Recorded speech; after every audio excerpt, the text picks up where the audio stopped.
The UK's financial services sector won't be as hard hit by Brexit as initially feared. Bowman said that between 5,000 and 13,000 jobs could go when the UK leaves the European Union in March of next year. Now, those figures are based on the UK securing a transition deal with the EU and contrast greatly with some independent reports which had predicted that as many as 65,000 jobs could go. Well, joining me now is Victoria Hewson, who's the Senior Counsel at the Institute of Economic Affairs. And Victoria, what do you make of these comments by the Lord Mayor that the number of jobs in the city at risk post-Brexit are greatly less than initially predicted? Well, I think it's a welcome dose of realism, really. Some of us were quite sceptical of these figures that were being suggested about, 100,000 or 70,000 job losses. When you consider the nature of the business and the actual regulatory frameworks that underpin the business, it was never clear to me where these huge numbers of job losses were going to come from.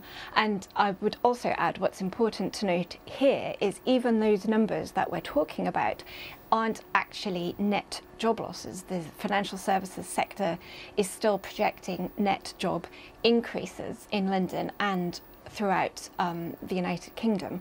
So what we're really talking about is certain financial institutions are moving job roles and hiring new people in European Union countries, member states, but are still actually net increasing their jobs in the United Kingdom. But again, this is just a prediction, isn't it? And it's based on a 21-month transition period being agreed. If that's not agreed, where does that leave the Lord Mayor with his predictions of job losses? Well, that's a really interesting point. I'm not entirely convinced that the firms in the city are operating on an assumption of a transition period. That would be a pretty risky basis on which to operate, while I think we can still be reasonably optimistic that there will be a withdrawal agreement and a transition period.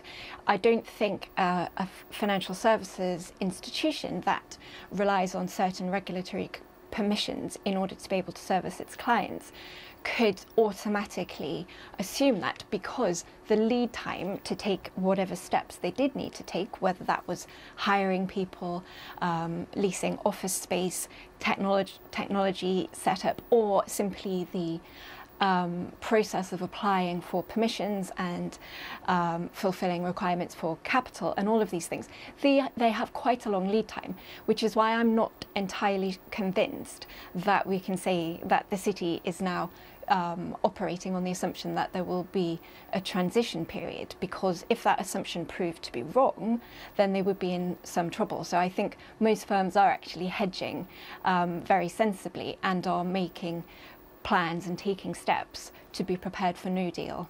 OK. For now, we're going to have to leave it there. Victoria Hewson there from the Institute of Economic Affairs. Many thanks.